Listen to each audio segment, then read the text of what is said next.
What the hell? Yep, I'm starting this pod again.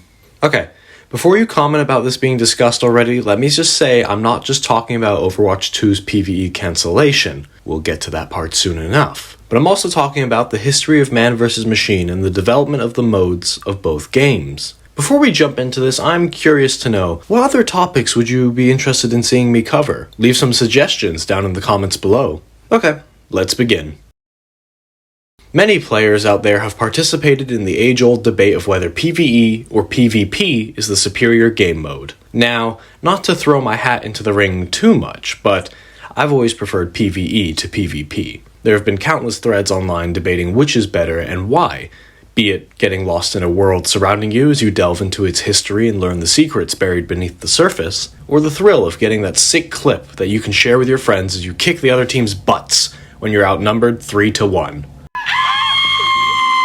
These are but a few of the fantastic moments one can experience when playing video games. Yet there will always be those who claim one is better. Now, a lot of games get compared for their multiplayer, be it the foundation of many generations of multiplayer experience with Halo, or the energy of screaming slurs at one another in a COD lobby.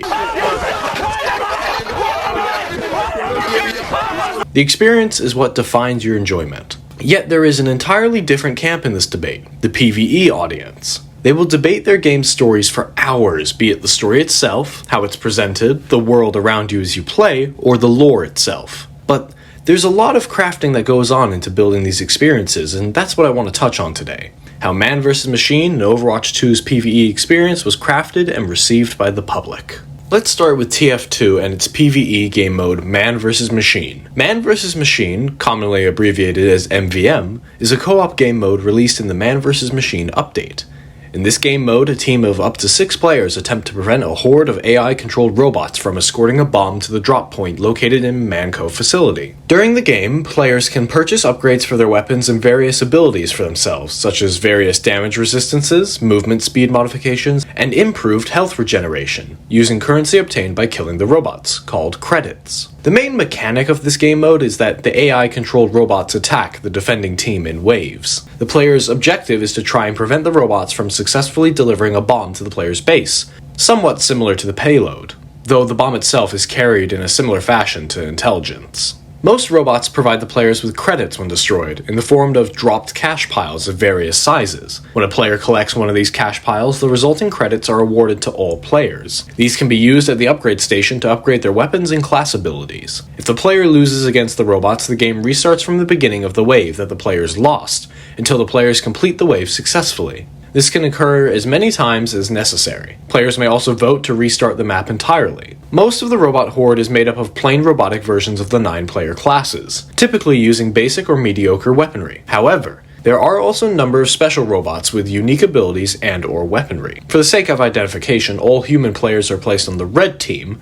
identified as Team Manco, while all robots use blue colors in their visual effects and in the kill feed. Games are played in waves, each containing a preset number of enemies.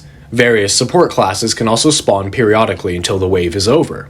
Okay, that's how the game mode works. But how is it received, updated, and fit into the universe of TF2? Overall, Man vs. Machine was received well by the TF2 community, with some articles even stating, "It's the first time in a long time in TF2 I felt like a newbie."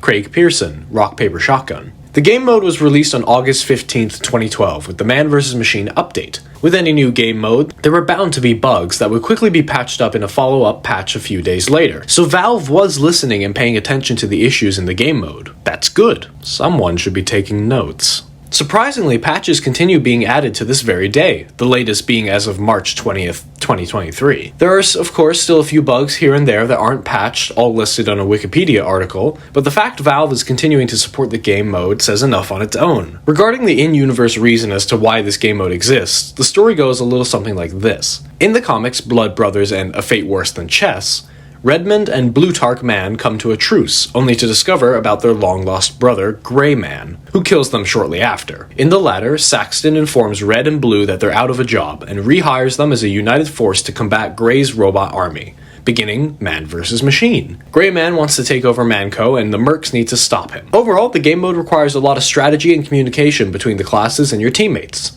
I would say this is one of the best examples of a horde mode game mode. Again, Someone should be taking notes. Okay. This is the part you're probably here for, so let's just dive right into it. Yes, I do think it's utterly ridiculous that the main reason for a sequel to Overwatch even existing got scrapped, and yes, it is a massive blunder to now charge an extra $15 for the game mode you already promised you would get years ago.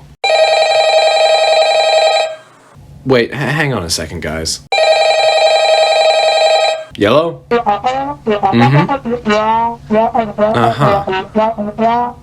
I see. You're sure about that? Okay, hang on, let me check. Okay, thanks, bye. Give me a sec, guys, I need to check something.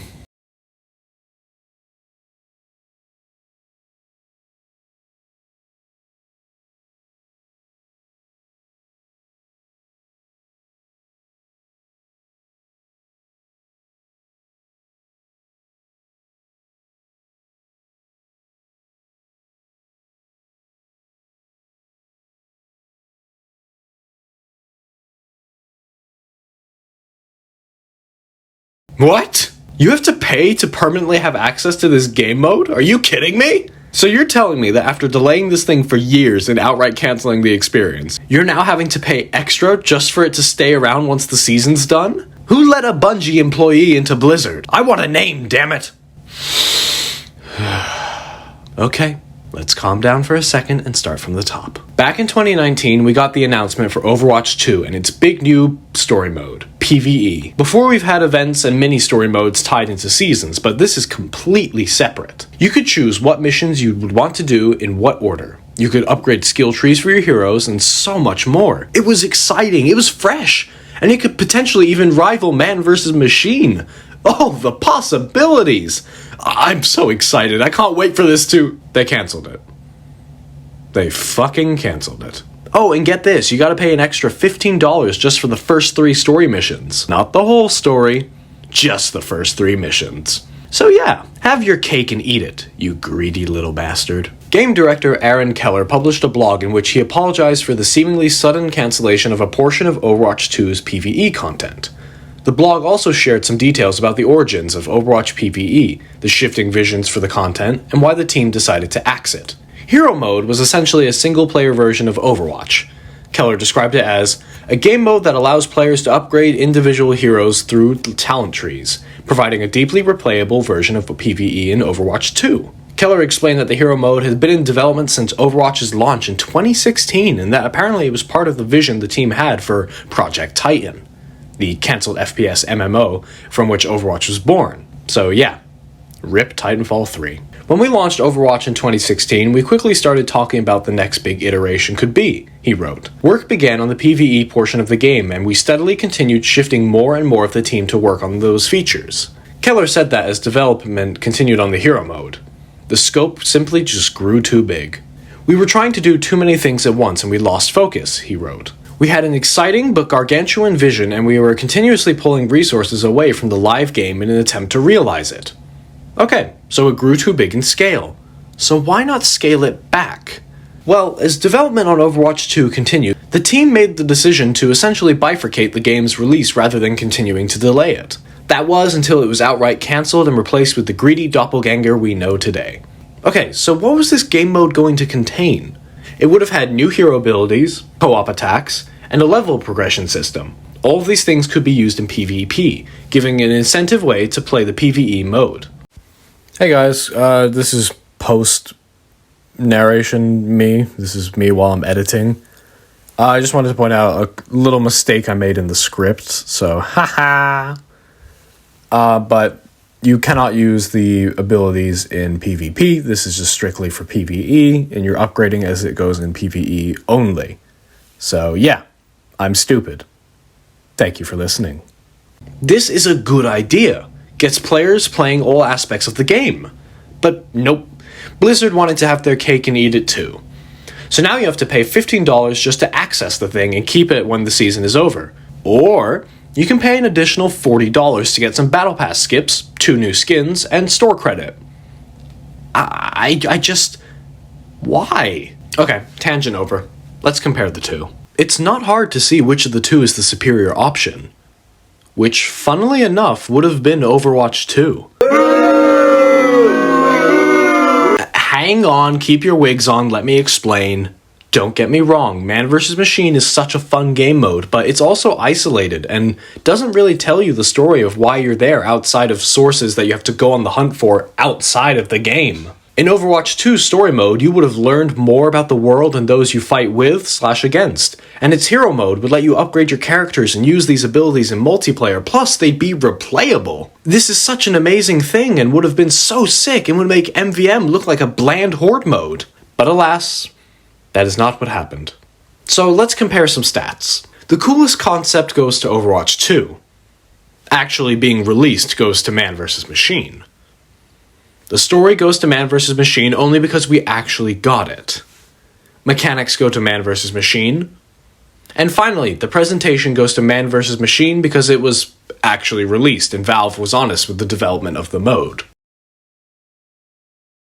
It's not hard to see why MVM is the superior mode, mostly because it's out, but also because Valve wasn't cutting corners or lying to their players about the development of the mode. Also, they're not Activision Blizzard. Meanwhile, Blizzard was just burning in the corner saying, "This is fine," while the fanbase screams at them. I know I've said a lot of negative stuff about Overwatch 2 here, but I am willing to give it a shot when the seasonal stuff comes out. Guess we'll just have to wait and see if the cut content was worth it or not. Only time will tell. I've been Fawn Umbrella 612, and I hope you have an excellent day. Stay frosty.